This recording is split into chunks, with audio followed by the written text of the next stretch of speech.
The World Health Organization Nigeria office has been deeply involved in the fight against COVID-19 since the onset of the outbreak in the country. Within that time, there has been a change of guards at the country's office, but even that has done nothing to disrupt the pace of its contribution to the cause. For what WHO has been contributing technically and how more it can do to help in this great hour of need, we're now being joined in our Rise Abuja studio by Bola Olayinka, Head Infections Prevention and Control, WHO Nigeria. Dr. Olayinka is a professor of medical microbiology, a consultant in clinical microbiology. Welcome to the program. Dr. Bati, if you can just take the first salvo. Good morning, Doctor. Good morning, Doctor. Professor Olayinka, thank you for joining us. Yeah, well, good morning. Yes, the Presidential Task Force briefs Nigerians almost on a daily basis, and there's this usual reference to Nigeria's collaboration with the WHO on the management of the COVID-19 pandemic. Could you please take us through the nature of the collaboration that exists between the WHO in Nigeria and then the Nigerian government? Good morning and thank you. WHO's primary work is actually to support governments, and we support both the federal and the state governments. And we do this from various angles. Right from the first case that came into the country, at the same time that the Nigeria Center for Disease Control deployed people, the country office also deployed 4 people to support Lagos State and Ogun State. And this has gone on right throughout the outbreak. The WHO has offices in every state of the country, and so in every state of the country we have our WHO counterparts in those offices supporting the state governments. They support them in terms of coordination, they support them in every pillar, they support them in EOC.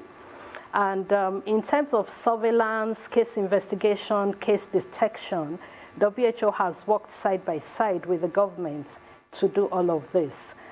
The testing kits which are currently being used, the initial ones came from WHO. Along the line, we've had supplies from Africa CDC, but WHO is still very critical in providing this and supporting the country to do this.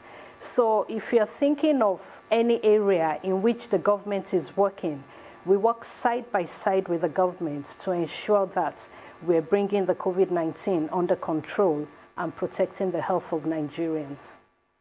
Thank you, Professor. Now, you were one of those who was in Kano assisting with the efforts there, and the federal government has linked 60% of the fatalities that were initially attributed to unexplained circumstances to COVID-19. Can you please shed more light on that?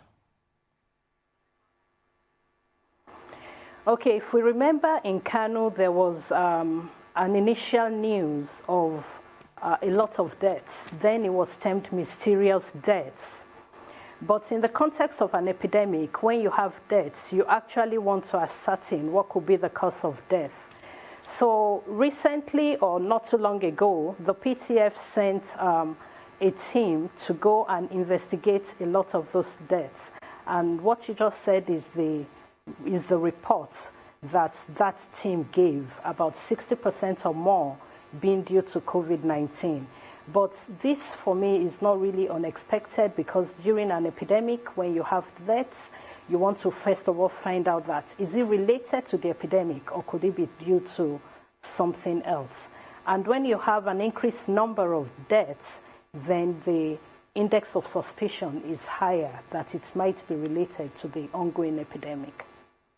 I want to know what you particularly and your team saw on ground in Kano, because we've been hearing a lot as regards Kano. At some points, the lab in Kano shut down before the NCDC equipped it again and it started back on stream.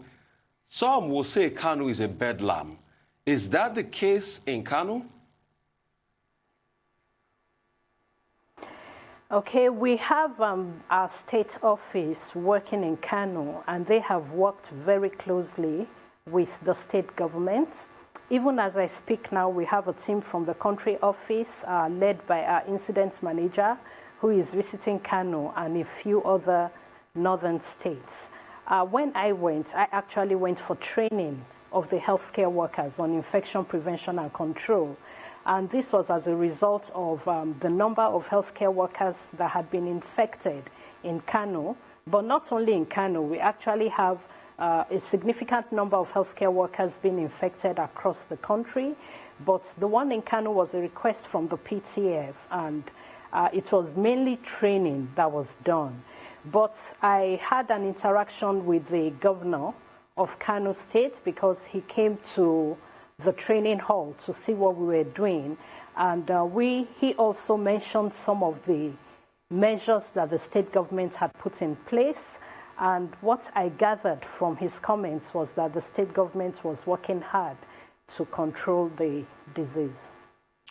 Well, Prof, earlier on this program this morning, we were discussing a statement made by Maria Kekove, the technical lead of the WHO on the COVID-19 emergency. And she was quoted as having said that detailed contact tracing has not shown that the spread of COVID-19 could be attributed to asymptomatic persons. And it's more important for countries and physicians to focus on symptomatic persons. Would you like to help us clarify this? Okay, it has been proven right from China and other countries that have had it, that the major drivers of transmission are people who are symptomatic. Because once someone is symptomatic, the person is actively shedding the virus by speaking, by breathing, by coughing, by sneezing. And so for every one of those acts, a lot of virus is shed into the environment, and it could infect people who are close to them. Of course, we have people that are asymptomatic, and some of them are actually what we call pre-symptomatic. I'll explain a bit about that. It means that initially they don't have symptoms, but if they're tested, they could be positive. But then they are pre-symptomatic because they may go on later to develop symptoms. But those people who are not symptomatic have not been found to drive the transmission. And if you look at it, someone who is symptomatic and coughs, with every cough is bringing out thousands of the viral particles. But someone who is not symptomatic is not coughing, is not sneezing. And so the amount of particles that will be shed by that person would not be significant enough to drive the transmission. So I think that was what Maria was trying to say, that what has been proven is that those who are symptomatic are those who actually drive the transmission. But as much as we also pick people who are asymptomatic, once you have tested positive, it's important to isolate so that the person does not transmit to other people who are not infected. Thank you so much for that clarification and for the emphasis on self-isolation once you're positive, symptomatic or otherwise. Now, the WHO's strategy has really been hinged on testing. We all remember Dr. Ghebreyesus right at the beginning, the onset of this pandemic, and his test. Nigeria, unfortunately, has fallen behind on our target of testing 2 million people in 3 months. What do you think this can be attributed to, and how do we manage the situation? I would have to look at this from different angles. One, Nigeria, the test Nigeria is doing is based on donations, mainly. It's not, we're not manufacturing the test kits ourselves. We're not manufacturing all the components. So we need to rely on donations from either WHO and other partners or other donors like Africa CDC to bring this into the country. So that, in a way, already limits our ability to test a whole lot of people. We also had the initial challenges of not having enough laboratories. That has improved significantly since then. And that also delayed our ability to test enough. The other aspect we need to look at is the fact that a lot of Nigerians are still not really convinced about the fact that COVID-19 exists. And people need to be convinced of the existence of the disease to bring themselves forward for testing. So there are labs, and sometimes they're not having enough people to test because people are not coming forward for testing. So it's not just from one angle, it's a multifaceted thing, and that needs to be addressed to increase our testing capacity.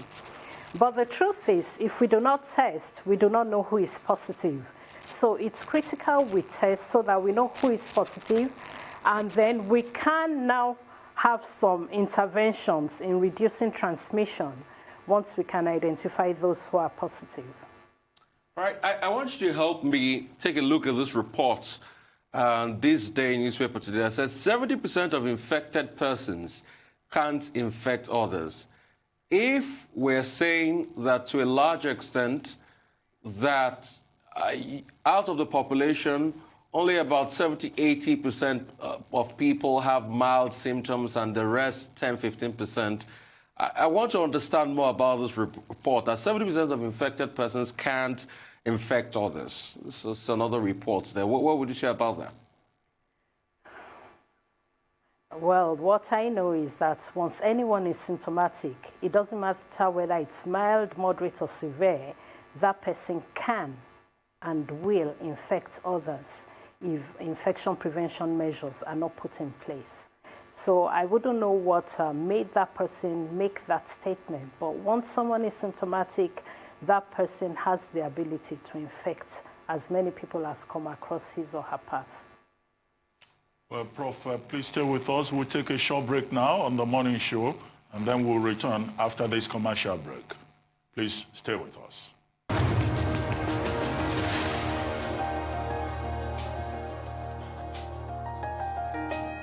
Welcome back to the morning show here on the Arise News channel. Still with us is Professor Bola Olayinka, Head Infections Prevention and Control with the World Health Organization, Nigeria office.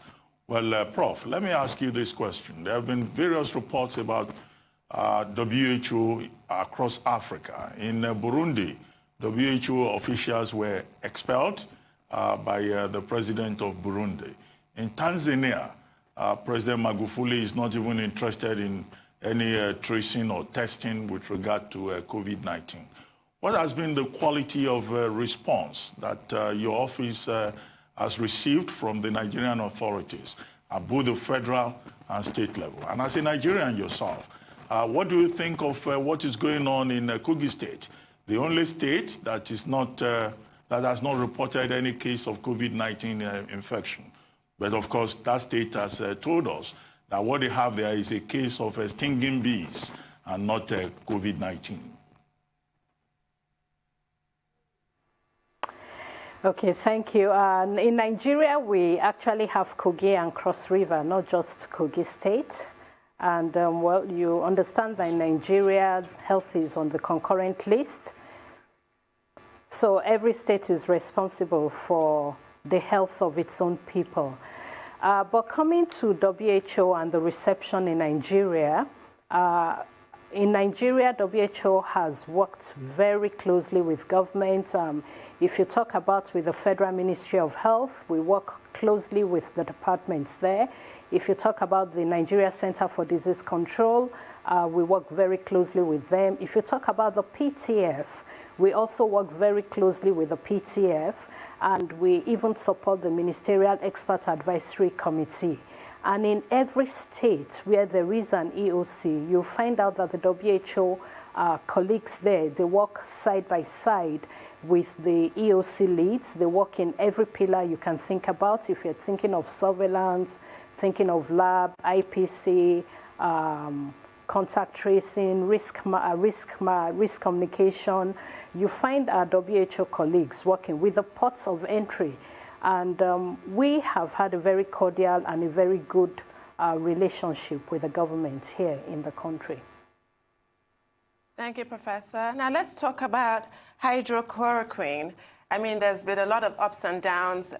President Trump was, touting it, but then that was dismissed as media manipulation and political pressure. At some point, WHO suspended trials but have now resumed trials. Within all these ups and downs, though, hydrochloroquine consistently is mentioned as a potential cure. Is that your thinking? We don't have the evidence yet to say it is a cure. I like the word you used, potential, because we have a lot of potential therapeutic options, just like we have potential vaccine candidates. But the key word is that potential. We need to be able to prove that it is safe and it is effective. I hear a lot of people say, oh, but we've used chloroquine in the past for malaria, and the only reason we stopped using it is because we developed resistance against it. Yes, that is true, but if you remember when we were using chloroquine for malaria, we used a low dose and we used it for 3 days. Now, the dose and the length of time that people are using it for COVID is a bit different. The other reason why we cannot say concretely until we have done the trials and seen the results that chloroquine or hydroxychloroquine works is like, if you look at the common cold, which is a viral infection, some people will say, oh, anytime I have a cold, I take Septrin and it clears it. Another person will say, oh, once I have a cold, I take vitamin C and I'm fine. Another one will say, oh, I take ampicillin and I'm fine. But over the years, we found out that when you have a viral infection, taking Septrin or ampicillin is not really what clears it, it's your immune status. And so COVID-19 is a very new infection. It's barely 6 months old, and we are not yet sure what works against it. And that is what has informed a lot of trials going around in the world. As I speak now, we have over 241 therapeutic agents that are being tested to work against, to find out if they're effective against COVID. But when we talk about drug treatment, we are not only interested in it being effective, we also want to be sure that it is safe. In other words, it doesn't cause other things. Hydroxychloroquine has been associated to some extent with heart issues. And so that may be a safety issue. And when we do the randomized control trials, we'll be able to know whether the drug is both safe and effective. And so the reason for doing trials is not only for effectiveness, but we are also concerned about the safety. Let's talk about... So my impression about hydroxychloroquine, I do not know yet. Okay. Thank you. Let's talk about vaccines, because the end of all of this will be when we get vaccines, I'll be able to get this vaccine jabs and get immunity against this. When is that going to be a reality? And what's the process like? Okay, Noah, we don't know when it will be a reality. I do not think it's going to be this year anyway, but we can look forward to 2021. As of the last count, we had 138 vaccine candidates. Vaccine candidates mean that there are different vaccine developers working on about 138 of them. Not all of them would make it. In fact, most times when you do such studies, about 70 to 80% might not make it. Of those numbers, the last count I had, we had about 12 already beginning what we call first-in-human trials. So when you have your potential vaccine candidates, the first thing that is done is to do what we call preclinical studies. And so preclinical studies look at a number of things, and they also include studies in animals. And then if they've passed that level, then they move on to what we call first-in-human studies. And these are usually used on healthy volunteers, and they are monitored over a period of time. And then you go into the various phases. So we have about 3 to 4 phases of clinical trials for vaccines. But right now, we are still a bit far from having a vaccine that will be effective for COVID-19. Well, Prof, what should we be doing in Nigeria that we're not doing? And what would you like to say to government and also the people, particularly with regard to how COVID-19 is being managed and the people's response? Okay, so first I would like to tell people that COVID-19 is real. The fact that people are not seeing a severe disease like Ebola does not mean that it doesn't exist. it may mimic malaria. The second thing I would like people to know is that it's highly contagious. And so somebody else may have very mild symptoms, but the person who it gets transmitted to may have much more severe symptoms and may die. So we need to realize the fact that it exists, we need to realize the fact that it's real, and we need to adhere to the preventive measures. Social distancing or physical distancing is very key.